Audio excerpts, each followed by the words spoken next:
RCB ವಿಜಯೋತ್ಸವದ ಘಟನೆ ಬಗ್ಗೆ ಮಾನ್ಯ ಮುಖ್ಯಮಂತ್ರಿಗಳು, ಉಪಮುಖ್ಯಮಂತ್ರಿಗಳು ಮತ್ತು ಗೃಹ ಸಚಿವರು ಸ್ಪಷ್ಟನೆಯನ್ನು ನೀಡಿದ್ದಾರೆ. ಈ ಘಟನೆ ಆಗಬಾರ್ದಾಗಿತ್ತು ಅಂತ ವಿಷಾದ ಕೂಡ ಎಲ್ಲರೂ ವ್ಯಕ್ತಪಡಿಸಿದ್ದಾರೆ. ನಾವು ನಮ್ಮ ಕೈಲಿ ಏನೇನಾಯಿತು ಅವೆಲ್ಲನೂ ಕೂಡ ನಾವು ಮಾಡಿದ್ದೇವೆ. ತಾವು ಗೊತ್ತಿರೋ ಹಾಗೆ 18 ವರ್ಷ ಆದಮೇಲೆ ಮೊದಲನೇ ಬಾರಿಗೆ ಈ ಪಂದ್ಯವನ್ನು ಗೆದ್ದಿದ್ದು. ಜನರ ನಿರೀಕ್ಷೆ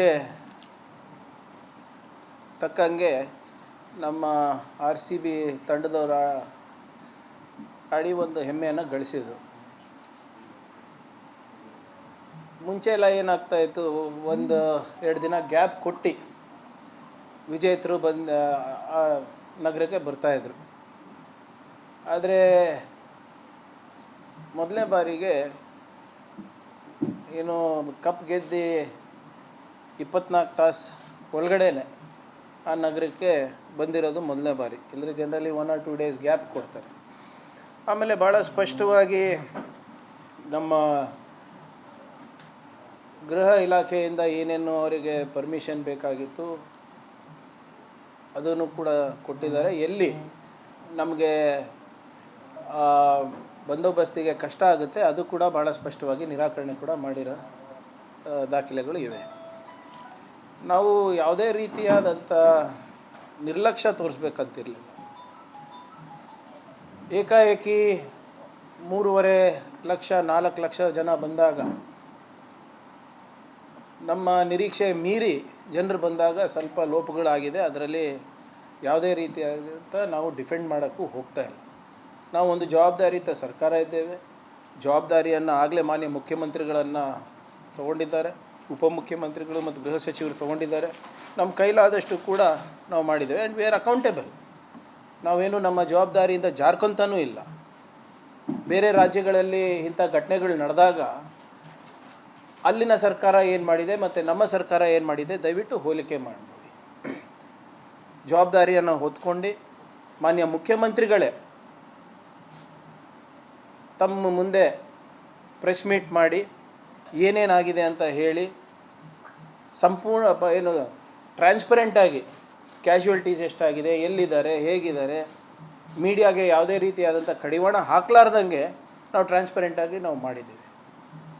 ನಾನು ಯಾಕಿದ್ದು ಹೇಳ್ತಾ ಇದ್ದೀನಿ ಅಂದರೆ, ಬೇರೆ ಸರ್ಕಾರಕ್ಕೆ ಹೋಲಿಸಿ ನೋಡಿ ಅಂದರೆ ನಾವು V have taken responsibility, we have owned up responsibilities. ಇದು ಘಟನೆ ಆಗಬೇಕಂತ ಯಾರ್ದು ಏನೋ ನಿರೀಕ್ಷೆ ಇರಲಿಲ್ಲ. ಆಮೇಲೆ ನಾವು ಆಗಬೇಕಂತನೂ ಏನು ಬಯಸಿರಲಿಲ್ಲ. ನಮ್ಮ ಕೈಲಾದಷ್ಟು ನಾವು ಶಕ್ತಿ ಮೀರಿ ಮಾಡಿದ್ದೀವಿ. ನಮ್ಮ ಕಲಬುರಗಿನಲ್ಲೇ ನೋಡಿ, ಮುಂಜಾನೆ 4 ಗಂಟೆ ತನಕ ವಿಜಯೋತ್ಸವ ಆಯಿತು. ಬೆಂಗಳೂರಿನಲ್ಲಾಯಿತು, ಇಡೀ ರಾಜ್ಯದಲ್ಲಾಯಿತು. ಈಗಾಗಲೇ ಬಂದೋಬಸ್ತಿಗೆ ನಾವು ಎಲ್ಲ ಕಡೆ ಡಿಪ್ಲಾಯ್ ಮಾಡಿದ್ವಿ. ಮತ್ತು ಬೆಂಗಳೂರಿಗೆ ಅಷ್ಟು ಬೇಗ ಕರೆಸೋದು ಕೂಡ ಕಷ್ಟ ಆಗ್ತಿರ್ಬೋದು. ಸೊ ಆದ್ದರಿಂದ ನಾವು ಯಾವುದೇ ರೀತಿಯಾದಂಥ ಉದ್ದೇಶಪೂರ್ವಕವಾಗಿ ಲೋಪಗಳಾಗಿದೆ ಅಂತ ನಾನು ಹೇಳಕ್ಕೆ ಹೋಗಲ್ಲ. ನಾನು ಹೇಳ್ದಂಗೆ we are a responsible government, V have taken responsibility.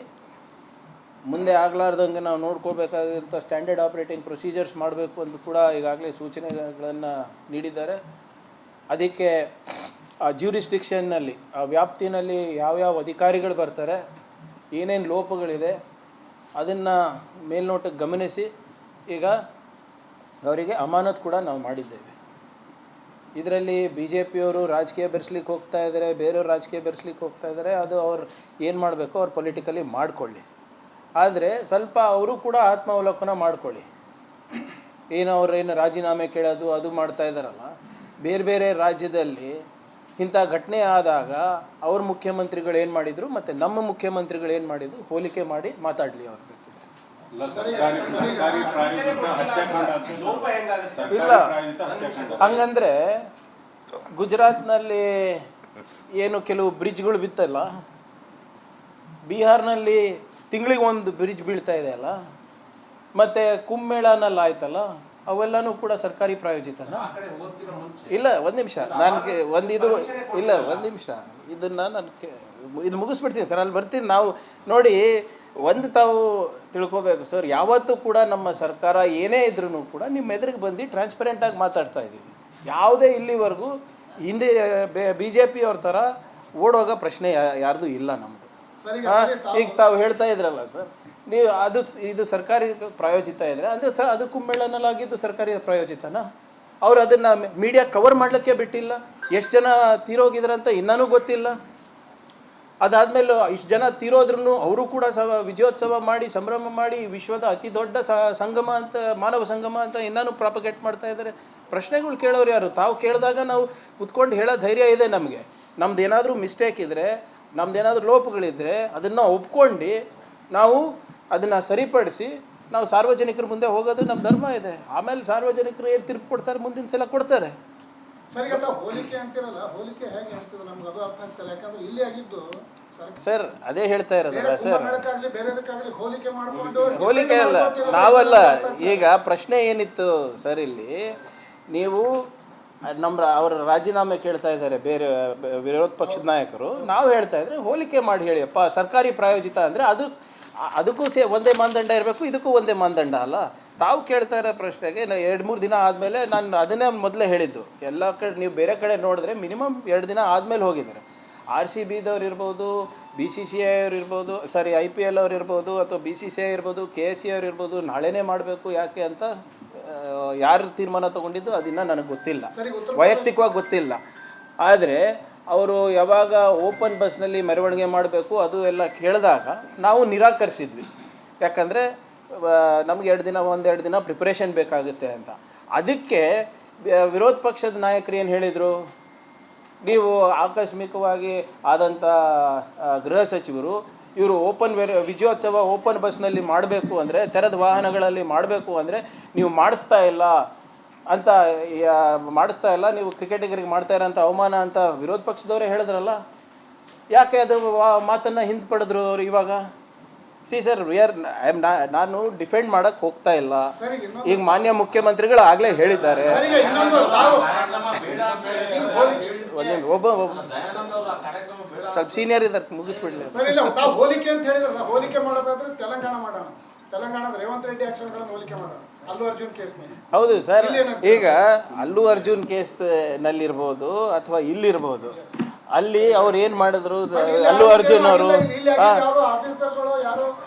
Sir, ಈಗ ಮ್ಯಾಜಿಸ್ಟ್ರೇಟ್ ಅವರೊಬ್ಬರೇ ಅಲ್ಲ, ಅಲ್ಲಿ ಜ್ಯೂರಿಸ್ಟಿಕ್ಷನ್ನಲ್ಲಿ ಯಾರ್ಯಾರು ಬರ್ತಾ ಇದ್ದಾರೆ ಅವರೆಲ್ಲರಿಗೂ ಮಾಡಿದ್ದೇವೆ.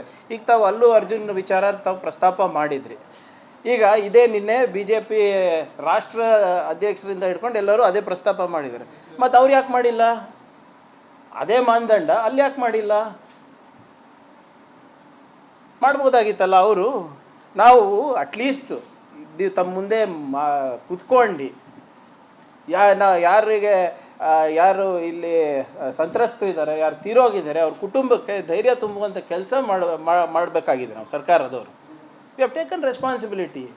ನಾವು ನಿನ್ನೆ ಮುಖ್ಯಮಂತ್ರಿಗಳಿರ್ಬೋದು, ಉಪಮುಖ್ಯಮಂತ್ರಿಗಳಿರ್ಬೋದು ಹೇಳಿದಾರಲ್ಲ, we are not trying to defend anything or anyone. ಲೋಪಗಳು ಆಗಿವೆ, ಆ ಲೋಪಗಳನ್ನು ಸರಿಪಡಿಸುವ ಜವಾಬ್ದಾರಿ ನಮ್ಮದಿದೆ. That is the characteristic of a mature government, mature governance, not ನೋಡಿ. BJP ಅವ್ರು ಮೊದಲನೇ ಸರಿ ಮಾಡ್ತಾ ಇದ್ದಾರೇನ್ರಿ? ರಣಹದ್ಗಳಿದ್ದಾರೆ ಅವರು, ಕಾಯ್ತಾ ಇರ್ತೀವಿ. ಈಗ ಆಯಿತು, ನಂದು ಒಂದೇ ಪ್ರಶ್ನೆ ಇದೆ ಸರ್.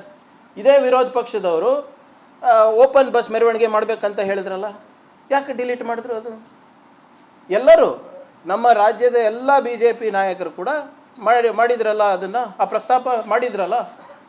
ನಾವು ನಿರಾಕರ ಮಾಡಿದ್ದಕ್ಕೆ ಗೃಹ ಸಚಿವರಿಗೆ ಏನೇನು ಬಾಯಿಗೆ ಬಂದಂಗೆ ಮಾತಾಡಿದ್ರು ತೆಗೆದು ನೋಡಿ. ತಾವು ನಿಮ್ಮ ಮಾಧ್ಯಮದ ಮುಂದೆನೇ ಮಾತಾಡಿದ್ದಾರೆ. ಅಸಮರ್ಥರು, ವಿಜೇತರಿಗೆ ನೀವು ಸರಿಯಾಗಿ ಸೂಕ್ತವಾದಂಥ ಸ್ಥಾನಮಾನ ಕೊಡ್ತಾ ಇಲ್ಲ, ಗೌರವ ಕೊಡ್ತಾ ಇಲ್ಲ ಅಂತ ಇದು ಆದ ತಕ್ಷಣ ಅದು ಹೇಳ್ತಾರೆ. It is our responsibility. ಯಾವುದೇ ಕಾರ್ಯಕ್ರಮ ಇರ್ಬೋದು, ಅದು ಮಾಸ್ ಮ್ಯಾರೇಜ್ ಇರ್ಬೋದು, ಅದು ಕ್ರಿಕೆಟ್ ವಿಜಯೋತ್ಸವ ಇರ್ಬೋದು, ಅಥವಾ ಪೊಲಿಟಿಕಲ್ ರ್ಯಾಲಿ ಇರ್ಬೋದು. ಎಸ್, ಭದ್ರತಾವನ್ನು ಕೊಡೋದು, ಅದಕ್ಕೆ ಸಾಧಕ ಬಾಧಕ ನೋಡ್ಕೊಳೋದು ನಮ್ಮದು. ನಾವು ಅದನ್ನು ಎಲ್ಲೂ ಕೂಡ ತಿರಸ್ಕಾರ ಮಾಡ್ತಾ ಇಲ್ಲ.